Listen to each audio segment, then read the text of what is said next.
Ahora, para cerrar, tendremos una charla magistral, Smart City, Lima, primeros pasos, a cargo del ingeniero Daniel Romero Delgado. Él es ingeniero civil, trabaja para el Instituto Metropolitano de Planificación como director de la Oficina General de Información Técnica, y asimismo él tiene una maestría en ciudades e infraestructuras inteligentes del Tech University Tecnológico de México, y también es ingeniero civil de la Universidad Nacional de Ingeniería. Con ustedes, el ingeniero Daniel Romero Delgado.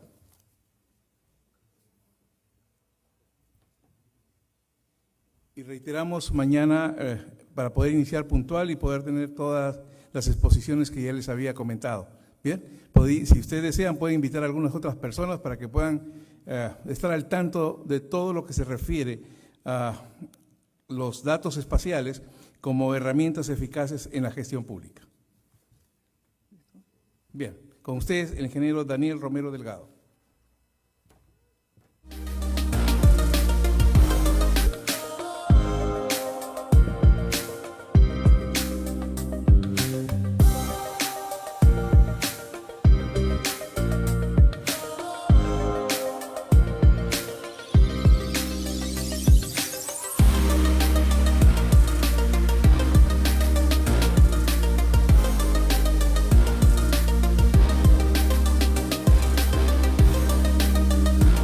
Están viendo es un resumen de lo que hemos visto un poco el día de hoy.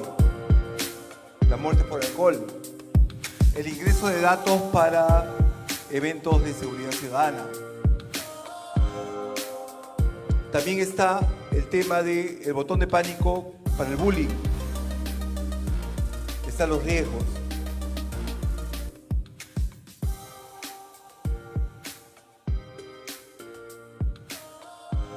Finalmente, ahorita estamos viendo un resumen de la data cuando se ingresa los eventos de serenazgo. ¿Cómo pueden ver los mapas de calor? ¿Qué cosa es lo que estamos viendo? Que el día de hoy lo que hemos tratado es la ciencia de datos espaciales aplicado a la ciudad, a la operación de los servicios a la ciudad. De eso le quería decir, el día, para los que han visto la programación, el día de hoy decía ahí, ciencias de datos aplicados a la operación de los servicios a la ciudad, es lo que hacen las gerencias, es lo que hacen del día a día. Aún está en un avance incipiente, tiene todavía más para avanzar. El día de mañana se han anunciado muchos temas, pero ¿qué tiene que ver con la planificación de la ciudad? Lo quiero separar, ¿por qué? Porque actualmente no está separado. Ahora, para las personas que antes de este evento me podían preguntar, me decían, ingeniero, ¿y cómo es que han llegado a todo eso? ¿Cuál sería la hoja de ruta? Esta presentación no es que van a ver algo que no ha sido visto, no van a ver algo que tenga que ver algo con realidad aumentada o algo espectacular. Es simplemente el camino que de repente hemos seguido en la Municipalidad de Lima para llegar a lo que hemos llegado. Aquel gobierno local o aquel gobierno regional que quiera llegar a poder empezar a tener algo de la data, a tener una gestión basada en la data, es aproximadamente lo que de repente va a suceder. Por favor. Ya, pasa eso. Sí. Veremos primero una experiencia con respecto a lo que hemos venido trabajando con herramientas en Lima para las ciencias de datos. Posteriormente vamos a ver algo de lo que es Smart City. ¿Por qué? Porque obviamente que el concepto de lo que es un Smart City se está hablando en muchos lugares y existe ya una bibliografía como tal que está establecida. Y vamos a ver qué relación tiene con respecto a lo que estamos haciendo. ¿Por qué? Porque el título de la ponencia es Primeros Pasos. Ok, ¿qué cosa tiene que ver? Y finalmente una experiencia concreta con respecto a esta ciencia de datos en la planificación y la operación de los servicios a la ciudad. Bien, de alguna forma superficial habíamos contado la experiencia que habíamos tenido de poder tener la necesidad, la obligación de ser eficientes, porque al no haber mucho dinero y haber muchas personas que iban muriendo, había tener la necesidad de saber dónde poder brindar la ayuda humanitaria. Entonces, de esta forma, el potenciamiento de la contención de la pandemia, la mitigación y un plan de reapertura, todos ellos eran una necesidad como tal tan latente. Entonces, el enfoque que se dio fue de territorialidad. ¿Cómo es territorialidad? Que no existen límites distritales, no existen límites provinciales, no existe nada. La constitución política y la forma como se organiza el Estado hace que haya límites, pero cuando yo voy a ayudar, la pandemia no sabe cuál es de Miraflores, cuál es de San Isidro, cuál es de San Juan de Lurigancho o Lurigancho-Chosica. Simplemente se daba. Entonces había que aplicar otro tipo de concepto. Adelante.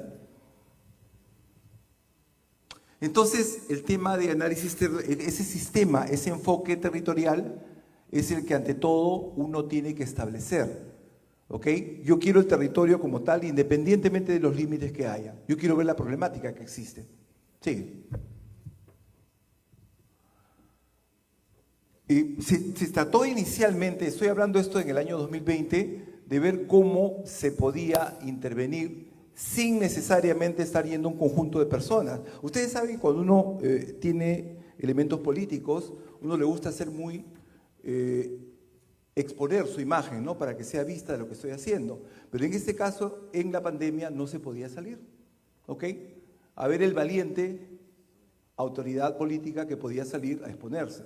Entonces, muy bien, comenzaron a servir las herramientas, como les han demostrado acá Bruno, de los drones, ¿no? ¿Para qué? Para que alguien vaya, en este caso el dronero, la persona profesional en drones, y vaya y pueda recoger información y la trajera al gabinete y poder mostrarla, ¿ok? Entonces se daba una serie de problemáticas y comenzamos a volar. Comenzamos a volar en Tres Cruces, Huerta Perdida en Lima, Manzanilla, Malvinas, y se daba una serie de estadísticas, estaba la data que teníamos de esos lugares y comenzó a crearse de una forma natural el círculo virtuoso. Nosotros íbamos a campo y traíamos data. ¿Por qué? Porque cuando el político a uno le enseña datos para que tome decisiones, el político no tiene tiempo, porque quiere responder de una forma a la presión social o a la presión política como tal que le hacen otros políticos. Pero ahora, como estábamos en pandemia tenía que ver la data, porque si no, no podía hacer nada. Primer tema que podemos llegar a una conclusión, que en este caso, este tipo de acciones, el funcionario no lo puede realizar si no está dentro de sus competencias. Bien, se fue dando de esa forma. Sigue adelante. Entonces se fue dando una serie de procesos. Quiere decir que cuando yo acababa finalmente con el mapa para saber qué estaba sucediendo, primero se hacía un mapa con este tipo de variables que acabamos de ver hace unos momentos, que era el mapa de vulnerabilidad. Las zonas donde estaban con colores oscuros, donde habían personas con mayor cantidad de problemas. Se iba al campo para verificar, análisis general con el soporte dinámico del espacio urbano, localizar las macrozonas donde había algún problema, se iba al campo, se hacía un vuelo de dron, se regresaba, se tomaba una decisión, si es que había ahí que intervenir o no. Sigue. Y, por ejemplo, como se puede mostrar acá, se podía identificar zonas que habían problemas. En este caso estamos viendo el distrito de San Juan de Lurigancho. El tema es que los funcionarios no creían a los técnicos. Cuando nosotros decíamos, bueno, acá está un mapa y ahí hay un campo deportivo donde pueden ustedes poner, vayan allá. Y es más, le preparábamos una aplicación en el celular para que ellos, porque el celular, como tiene GPS, cuando vayan allá van a encontrar el punto que están buscando. ¿Por qué? Porque contiene la problemática general de pobreza, de hacinamiento, y también existe un lugar donde hay un campo deportivo donde ustedes van a poder establecer una tienda de campaña para atender a las personas. Yo recuerdo mucho en esos meses que el gobierno central también quería tener presencia, pero presencia política. Y a veces obligaba a ciertos funcionarios que vayan a unas zonas donde había mayor población en general. Ese día en el cual, me acuerdo, no había dormido toda la noche para sacar este tipo de mapas, definitivamente cuando me levanté y le di a cada uno de los funcionarios en su celular para que vayan a este lugar, no fueron, porque le habían ordenado para que vayan a otro lado. Al final, cuando fueron, establecieron la tienda de campaña junto a una zona residencial. Obviamente hubo un conflicto terrible. ¿Por qué? Porque no solamente era una tienda de campaña, era un mercado que se iba a hacer. Y el mercado atraía gente, y la gente atraía contagios. Hubo un conflicto, no se hizo nada. Desde las 7 de la mañana a 12 del día no se dio nada. Y los funcionarios me dicen, Daniel, mira, no ha pasado nada, no hemos hecho nada. ¿Y ahora qué hacemos? Bueno, le digo, ¿tienen la aplicación ahí? Vamos. Y finalmente fuimos. Es más, le digo, no necesito decirles dónde está. Sigan la posición de su mapa y van a llegar ahí al lugar.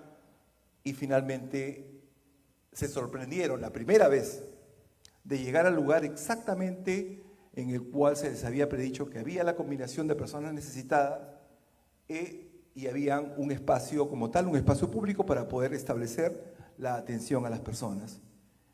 Ese fue un punto de quiebre muy importante.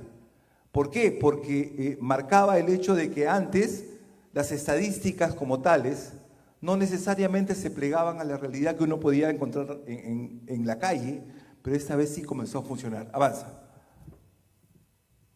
Avanza. Video. Un poco nada más. Avanza un poquito. Este era el típico reporte que teníamos que dar y era que cuando íbamos a campo teníamos que tener un registro de cómo se iba a campo, quién había sido el chofer, cómo se había tomado el vuelo. No era solamente ir a volar, había que hacer un registro. Y todo esto por eso lo voy contando. ¿Por qué? Porque es una buena metodología, de repente puede ser mejorada, pero de esa forma se hizo. ¿Por qué? Porque cuando una gerencia va a intervenir, necesita la prueba de que va a haber verdaderamente lo que se había previsto. Bueno, más allá sigue siendo un vuelo de dron. Avanza más, Nicolás, a la mitad más o menos. A la mitad. Este es cerca al río Rímac. Y bueno, se logró finalmente encontrar todo este espacio para poder organizar la ayuda en campo. Pasa otra diapositiva.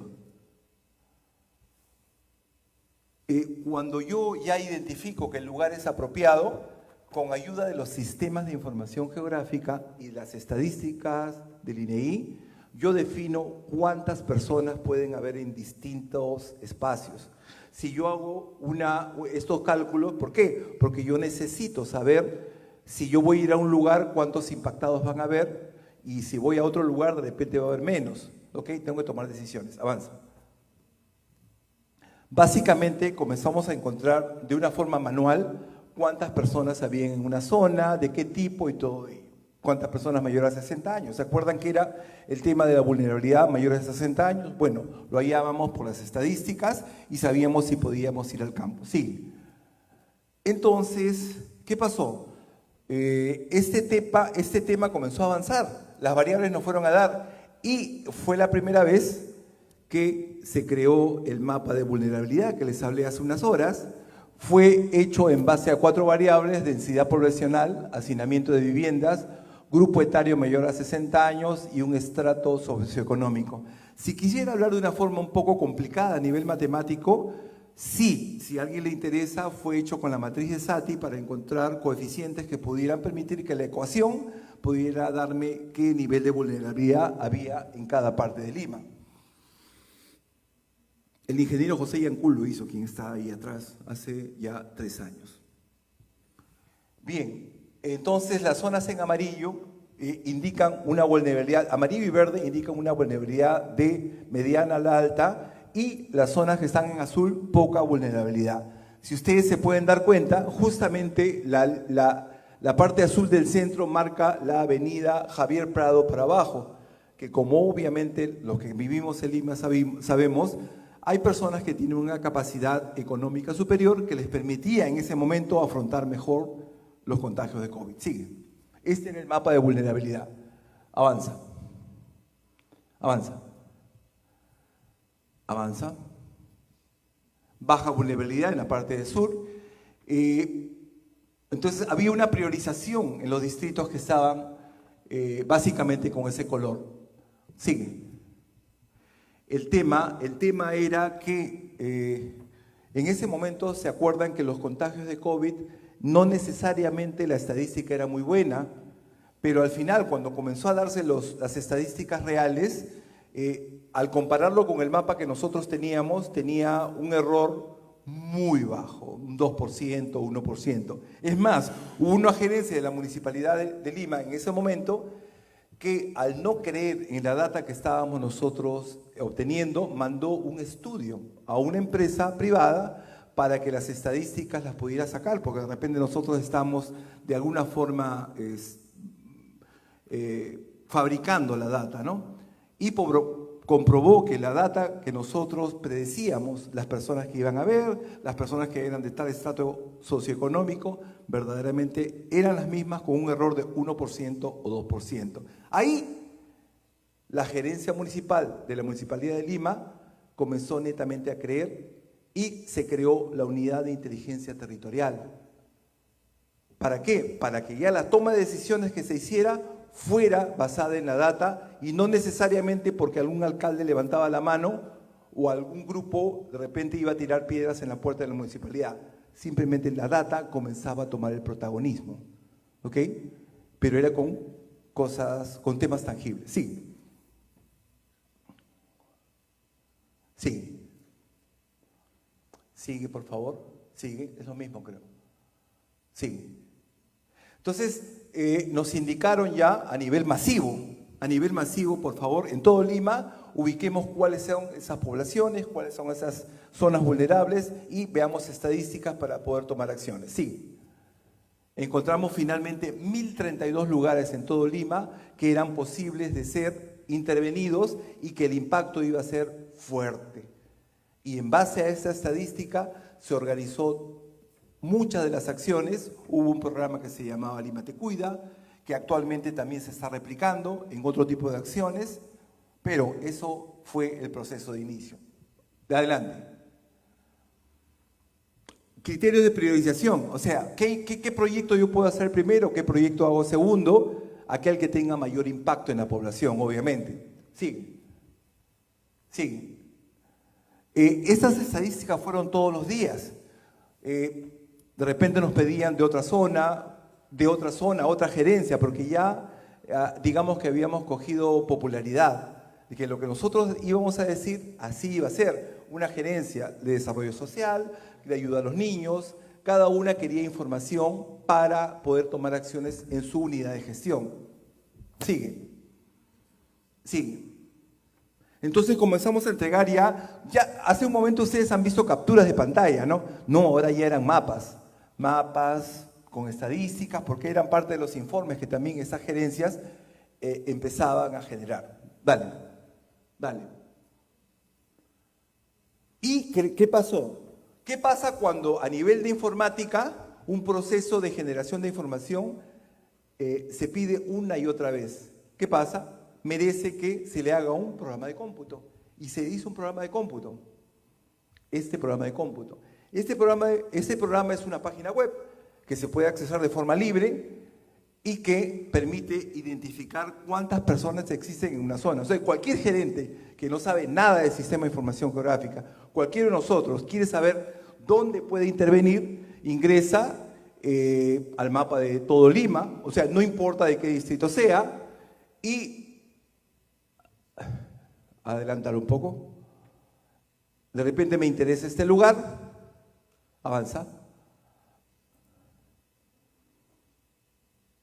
Y hago una figura, un polígono, un círculo, y yo quiero saber cuántas personas van a ser impactadas en ese lugar. Ahora, ¿el tema cuál era? Eso lo hacíamos cerca de 10 analistas, ingenieros en sistema de información geográfica. Esto ahora lo podían hacer 100, 200, 300 personas a la vez. sin ningún problema. Del desarrollo costó como 2 meses de trabajo, cerca de, calculo, unos 30.000 soles, algo así, pero había que dirigirlo, ¿ok? Y de esa forma se creó esta herramienta Geoimpactos Urbanos, que el año pasado finalmente ganó el Premio Nacional como la herramienta de gestión con mayor impacto en la población que se haya tenido para el año 2022. Dale.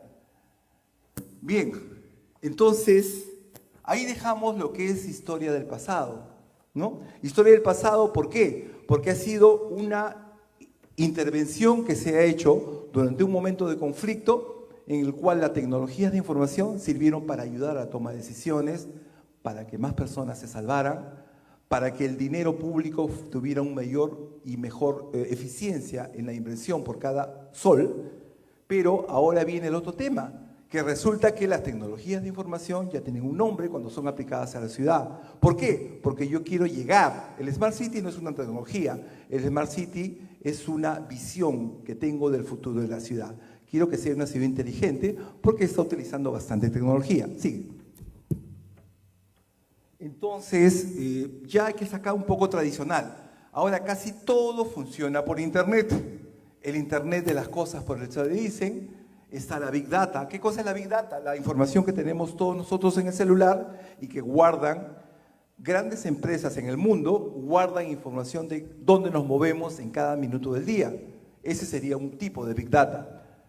Y está el tema que ya hemos visto con las exposiciones anteriores de inteligencia artificial. Son 3 enfoques muy importantes que se aplican en lo que llamamos una futura ciudad inteligente. ¿Vale? Entonces, lo que le llaman, esa es un poco ya parte académica, le dicen la cuarta revolución industrial, está pues el auge de las Internet de las cosas, la Big Data y la inteligencia artificial. Dale.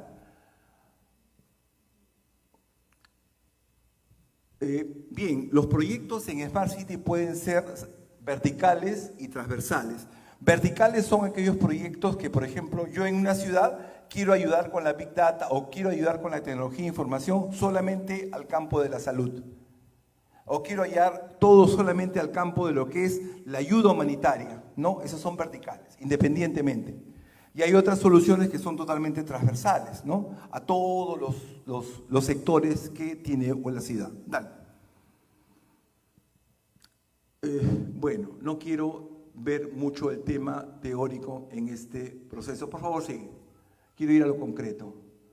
Un momentito. Hay normativas a nivel internacional y a nivel nacional que se están haciendo. Lamentablemente no estamos muy unificados. ¿Por qué? Porque ¿cuál es el ministerio encargado de las ciudades como tal el día de hoy?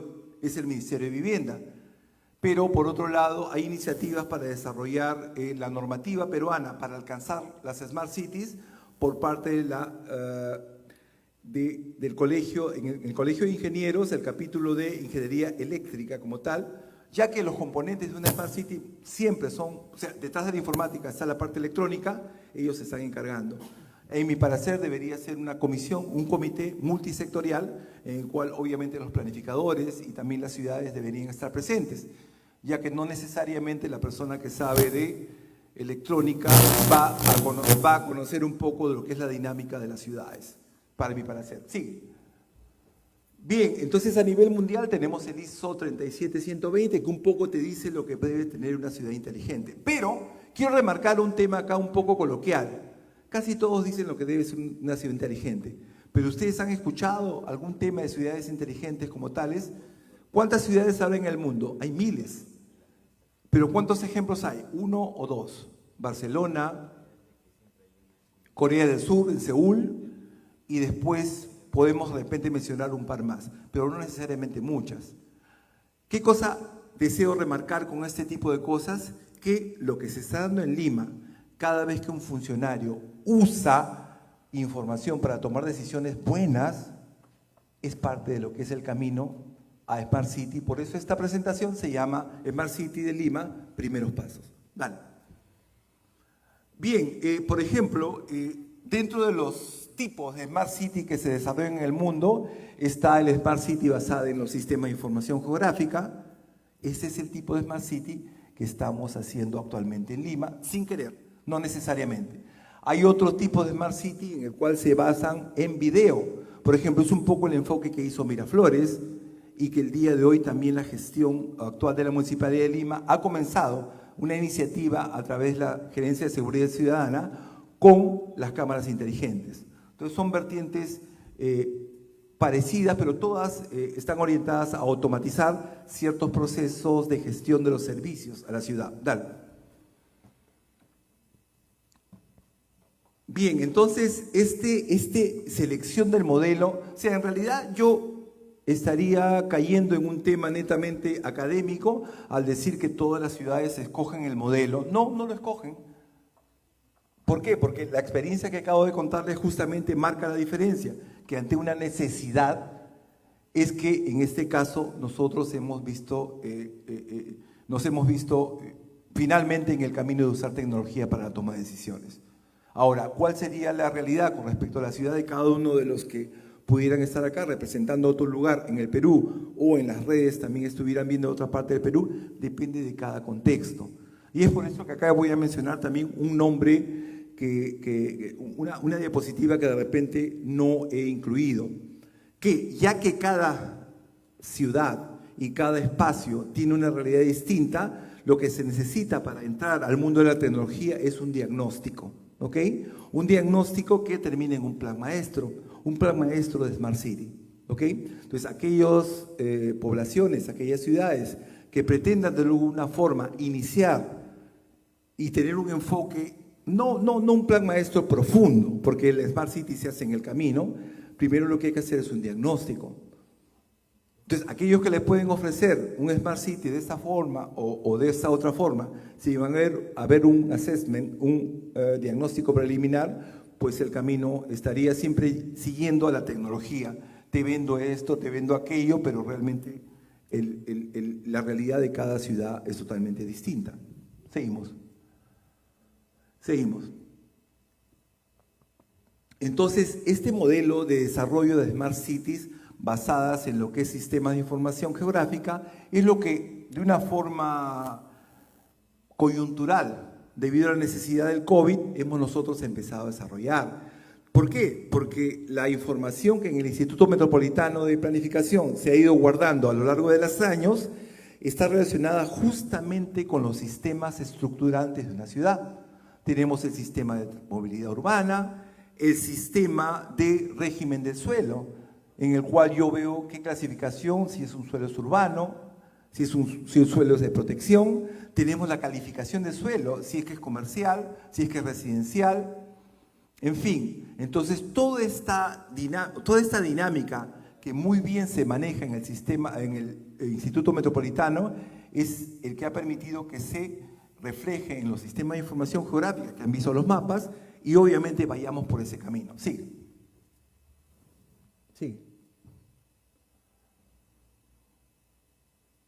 Particularmente el tema de Smart Cities basadas en cámaras es un tema que necesita ser complementado. ¿Por qué? Porque si yo comienzo el tema por la cámara como tal, tiene que estar ligado a un proceso en el cual yo finalmente solucione un problema. Hace unas horas hemos tenido el panel de discusión en el cual vimos por qué algunos proyectos fracasan. ¿Por qué fracasan? Porque me comienzo a generar indicadores que de repente tengo que ver cuántas cámaras voy a tener y en realidad lo que tengo que bajar, ¿qué cosa es? La incidencia del delito. ¿Ok? ¿Qué tal si de repente definimos cuál es la incidencia del delito en Lima y posteriormente vemos qué proyectos? Una va a ser las cámaras, otro es de repente la mejora del espacio urbano como tal, que no esté de repente muy tugurizado, o ver qué otras problemáticas que hay a nivel social también. Entonces, es un ataque múltiple que hago en el espacio urbano para poder llegar a la solución y no solamente una sola. Sigue porque esta es la misma plataforma.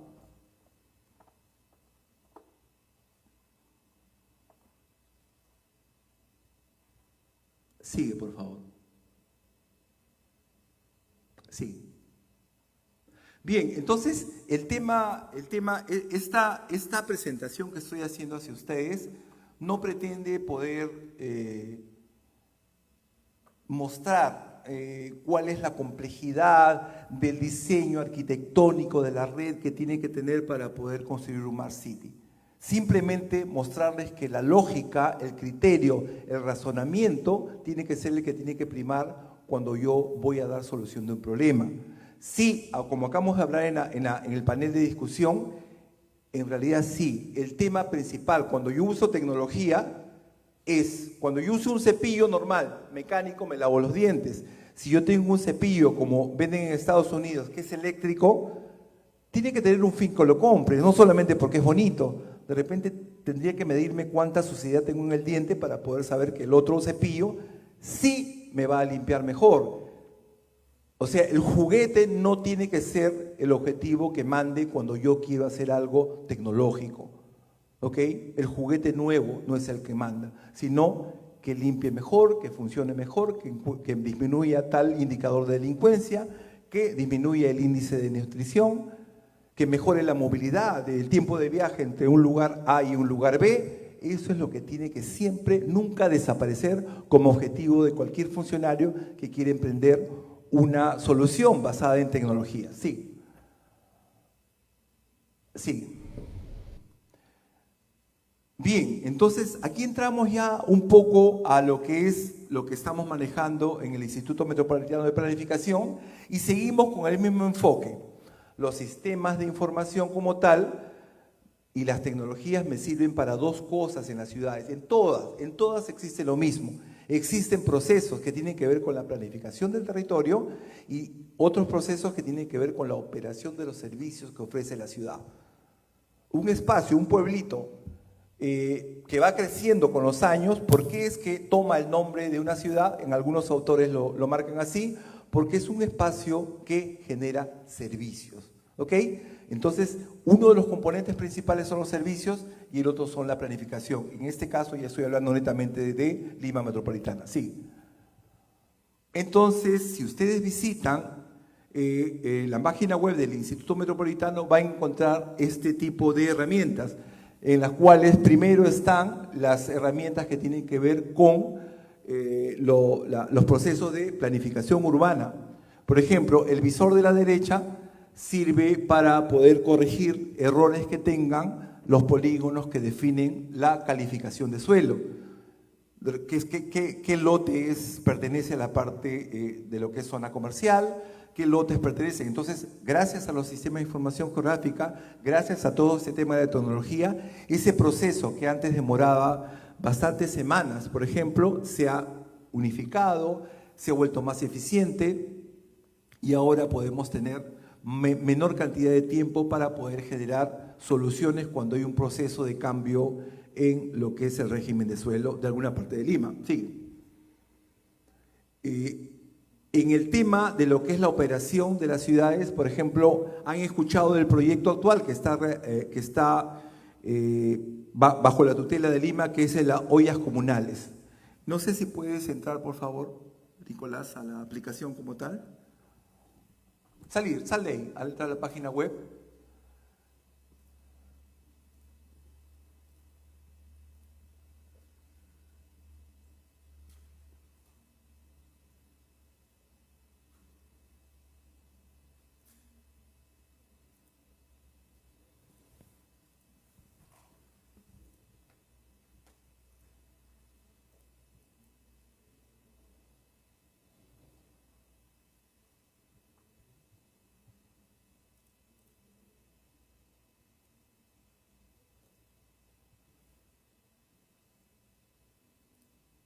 Esta sí es la página web real, no es el PowerPoint.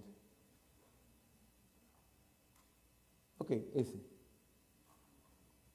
¿Qué sucede? La ayuda humanitaria a través de las ollas es netamente para alimentos. Los alimentos que salen de EMSA, del mercado mayorista, tienen que ir a algún lugar. Pero ustedes saben que también nosotros como tales hemos recibido en Lima la ubicación de las ollas desde el Ministerio de Inclusión Social, ¿no? Entonces, había que verificar si las ollas ya se han desactivado o seguían, obviamente, atendiendo a la población. Pero eso dónde era, cómo había que hacer. Entonces, comenzamos a ayudarlos, hicimos este tipo de herramientas que ya lo habíamos hecho en años anteriores para poder ubicar cómo, si las ollas que habían estado trabajando los años anteriores caían en las zonas vulnerables de Lima. Ese ha sido uno de los criterios que se ha tenido para utilizar. Ahora, independientemente de ese criterio para poder validar una olla, está el tema de que con este tipo de herramientas puedo tener un dominio total de la ciudad, ¿no? Sé, por ejemplo, en esta zona de acá, cuántas ollas están registradas, si voy a otra zona, este no está dinámico, no está, ¿ok? Entonces, en Lima se están manejando 2.285 ollas y hay ollas comunes faltantes. Era cuando… ¿El otro visor lo tienes ahí, el cual es dinámico?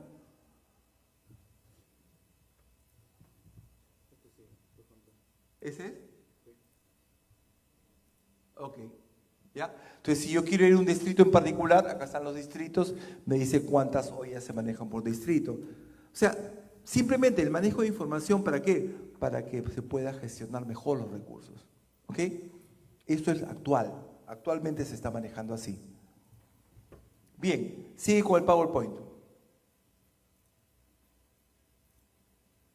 Bien, entonces… pero la pregunta es, si me la han hecho por redes, pero ¿cuántos servicios más de la ciudad podrían ser impactados por ese tipo de herramientas? Casi todos, ¿no? Por ejemplo, lo que ven acá es un plan estratégico institucional que se manejaba el año pasado en la Municipalidad de Lima. Todos estos indicadores fue un estudio. Y ahí creo que hay más abajo. Sí, miren. Gerencia de mitigación de riesgo, gerencia de desarrollo social, gerencia de cultura, gerencia de desarrollo social, gerencia de desarrollo económico. Todas las gerencias básicamente pueden ser impactadas con el uso de herramientas espaciales. Bien, sigue. Entonces, esa era una pregunta que había planteado para finalizar la presentación, pero que de alguna forma ya lo hice en el panel de discusión anterior. Con respecto a la ciudad, existe la figura visible del alcalde de la ciudad que dirige como tal las acciones para que estos servicios a la ciudad se mantengan en un nivel óptimo, para que la ciudad se mantenga óptima. Pero, en general, el plan para poder desarrollar la ciudad lo desarrolla la planificación urbana como tal. Entonces hay que formar una simbiosis en ese caso para que este tipo de herramientas como tales puedan tener máximo impacto. ¿Sí?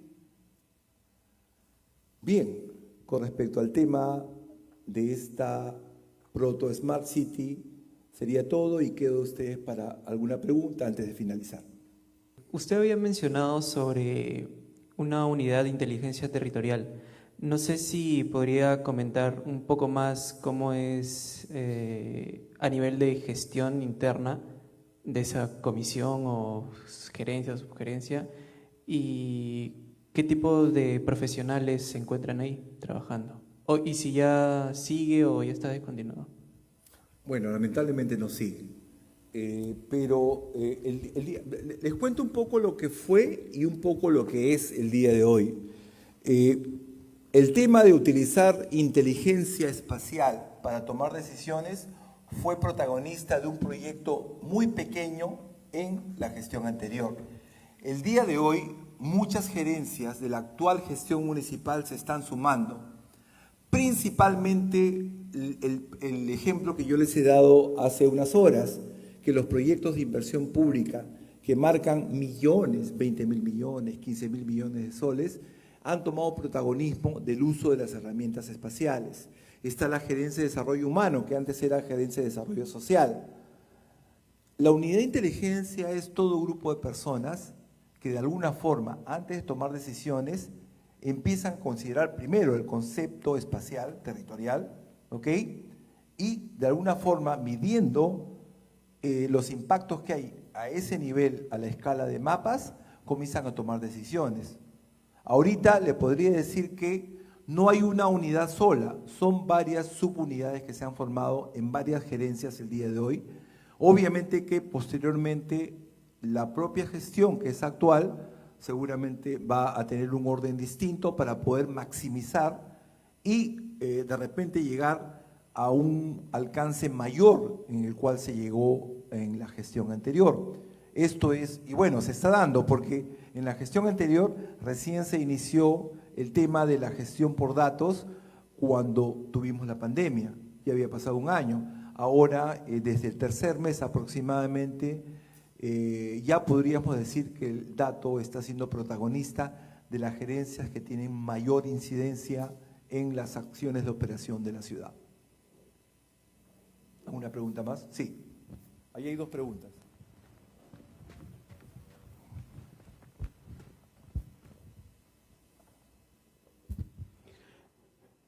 No ha habido dentro de esta presentación algo sobre la parte de proyectos ambientales, pero usted que está justamente en la municipalidad, bajo ese instituto de planificación, tal vez nos pueda adelantar o comentar algo al respecto.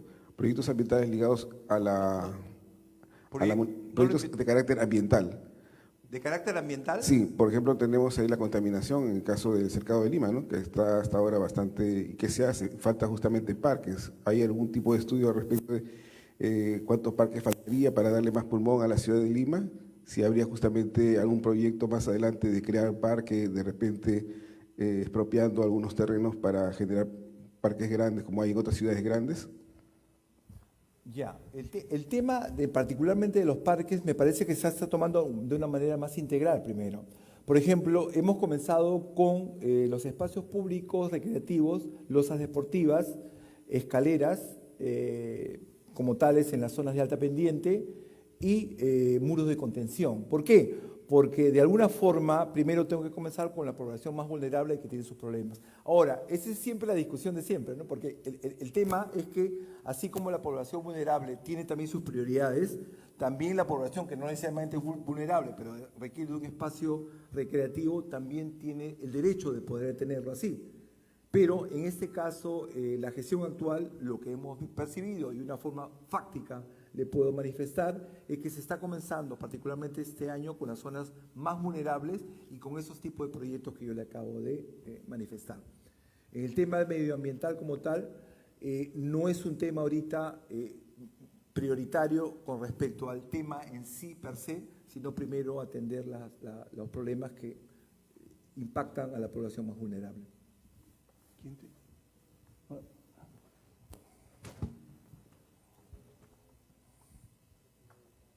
Gracias, buenas tardes. La pregunta va con respecto al visor que tienen. Hablaban de unos indicadores, ¿cierto?, que se pueden generar data. ¿Cuál es o han planteado un tiempo de actualización de estos valores, de esta data por parte de cada área que se ha trabajado en las diferentes gerencias que tienen? Si las gerencias, primero, ¿no? Si las gerencias han tomado en consideración generar data para poder trabajar sus indicadores y cuál es el tiempo en el que se puede actualizar. Y la otra sería, ¿se pueden hacer actualizaciones en tiempo real con el sistema que están manejando o básicamente es desde la oficina y van llenando la data? Buena pregunta. El tema sí es en tiempo real. Casi todas las gerencias que requieren alguna intervención territorial, o sea, nosotros los hemos planteado a todas las gerencias. ¿Quién actúa directamente en el territorio? Es decir, estoy excluyendo ahorita la gerencia de administración, la gerencia, ¿no está sonando? Sí.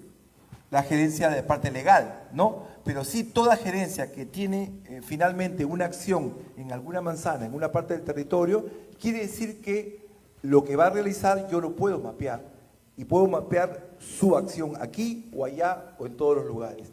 Para eso normalmente lo que hacemos es construir primero una aplicación para que recolecte información, ¿ok? Se la prepara, la ficha de trabajo, cómo van a ir al campo, perfecto, a ver, estos son los campos, se prepara la ficha, muy al estilo de Google Forms, pero es en el celular y es con la posición geográfica y se le está dando, ¿no? Y en paralelo se le construye una aplicación como la que han visto con todas las estadísticas. ¿Por qué? Van al campo, marcan el punto e inmediatamente se ve. Es dinámico. Entonces sí se está realizando y se está realizando conforme lo van solicitando. es un conocimiento que va avanzando de la forma, me parece, más pura, se llama del boca a boca. Oye, ¿te ha ido bien? Sí. ¿Y por qué no haces? Yo también quiero, porque si tuviera yo también mis intervenciones en el mapa, ¿cómo se llama? Lucero, Olenka, ¿no? Olenka, es una persona de la gerencia de bienestar social. Es una persona muy metida, no está en los grandes rangos de puestos gerenciales, nada, sino que vio y dijo, ¿y si pongo las personas que son vulnerables en el mapa? Yo podría saber cómo puedo ayudar, porque actualmente lo doy porque un municipio me lo está solicitando. Y nada, le hemos construido un visor para que pueda ella escoger. Y ella no es especialista en sistema de información geográfica, creo que es asistente social, ¿no? Claro, eso es Entonces, nada, lo ha captado. ¿Por qué? Porque todo el tema que es de mapas es natural y lo aprendemos de niños. Uno mueve su casa, va para allá, cierra los ojos, está para allá en la sala. Es natural. Sino que yo siempre digo que cuando estudiamos en la universidad, nos desvían porque nos ponen las estadísticas de las barras y así es como las ciencias van a avanzar y como voy a tomar decisiones y nos quitan la capacidad de poder analizar espacialmente un problema. Pero de alguna forma, con este tipo de herramientas, es natural, pero digo, no necesita alguien entrenarse mucho. Uno ve un mapa y acá está mi casa, entonces acá está el parque, acá está eso. Entonces, es natural. ¿Por qué, si existe el dinero, qué impide que la población tome esa iniciativa de estos sistemas que ahora son mucho más baratos que hace 30 años, ¿no? O sea, ¿por qué? Porque o tiene miedo la población, tiene miedo los funcionarios, no tiene capacidades intelectuales, se ha creado taras, no, hay algo que impide que el funcionario público no pueda avanzar, es lo que yo veo, ¿no? Entonces, no quieren planificar, no lo sé, pero yo veo que este sistema es mucho más fácil tomar una decisión para un político, por ejemplo, y va a ser acertado, va a ser correcto, y el mundo lo va a querer, no importa de qué partido político y de tienda política es. Entonces mi pregunta es, ¿cómo la Smart City va a funcionar en sistemas de población menores a una megátropoli, ¿no? Te doy mi parecer con respecto a la vivencia que hemos tenido de este tema. Y hace un momento lo dije. La mejor forma de poder aplicar una solución es que ésta funcione. Uno. Y segundo, cuando esta funcione, desde una pomadita que me puedo echar hasta el champú, simplemente se pasa de boca a boca. El día de hoy esta herramienta está funcionando. O sea, antes de y yo después de, tengo resultados. ¿Ok?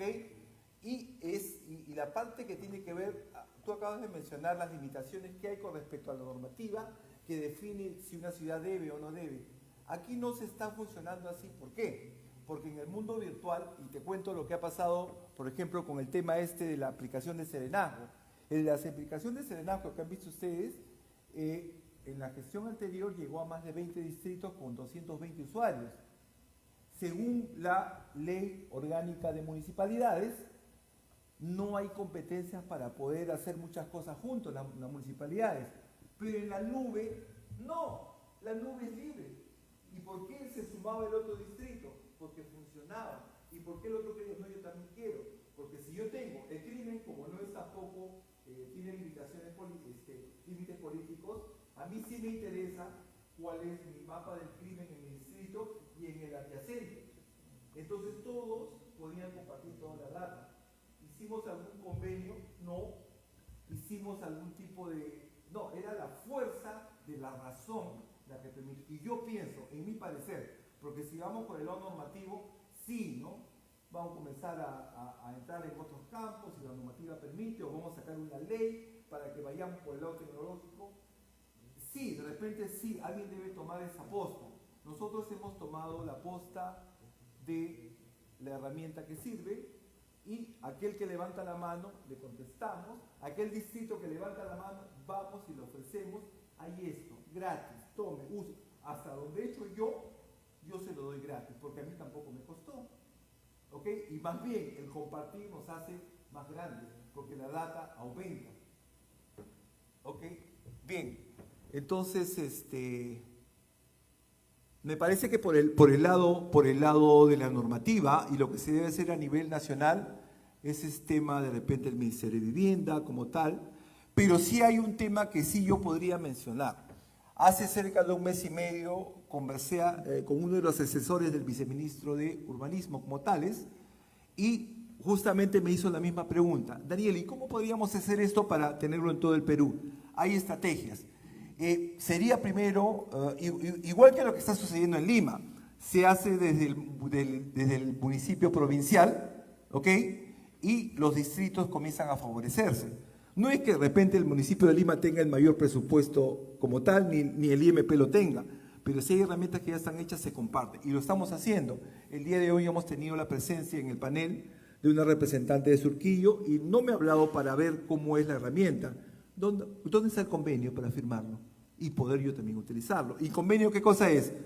Lo firmas, te damos la capacitación, te damos los usuarios que necesitas y comienzas a ingresar la data y te damos el panel de visión y lo puedes poner en tu pantalla gigante en tu distrito y lo utilizas y comienzas a tomar decisiones. Mañana, ¿ok? Entonces, por el momento se está manejando así, por la fuerza de la razón. La pregunta del Facebook que se te envió, y con eso terminamos. Sí, ¿en qué grado se está aplicando y si ya hay resultados? Estamos en una fase de recoger información, ¿ok? Cuando haya suficiente información acumulada, vamos a poder analizar espacialmente y comenzar a tomar decisiones. Y la idea desde el Instituto Metropolitano de Planificación no es tener, en el caso, por ejemplo, de seguridad ciudadana, tener resultados, o sea, soluciones netamente del lado reactivo. No, ya yo voy y comienzo a meter preso, no, sino ver desde un punto de vista holístico de la planificación urbana cuáles son las variables que están incidiendo en esos focos que vamos a encontrar con los puntos y comenzar a analizar el espacio urbano como tal que está haciendo que en ese lugar se den más de estos casos, ¿ok? Y tomar de repente acciones con otras gerencias para que sea multisectorial la intervención que yo vaya a hacer en este espacio. No, estamos en una fase de, como había dicho, de recoger información, compartiendo con diferentes gerencias, en este caso de seguridad ciudadana, y esperamos tener, bueno, al menos para fin de año ya acciones concretas que vayan a decir, bueno, ese indicador, como yo mismo lo he mencionado, está bajando. Y no solamente sea que le diga hemos instalado en tantos distritos. Sí, allá había una pregunta.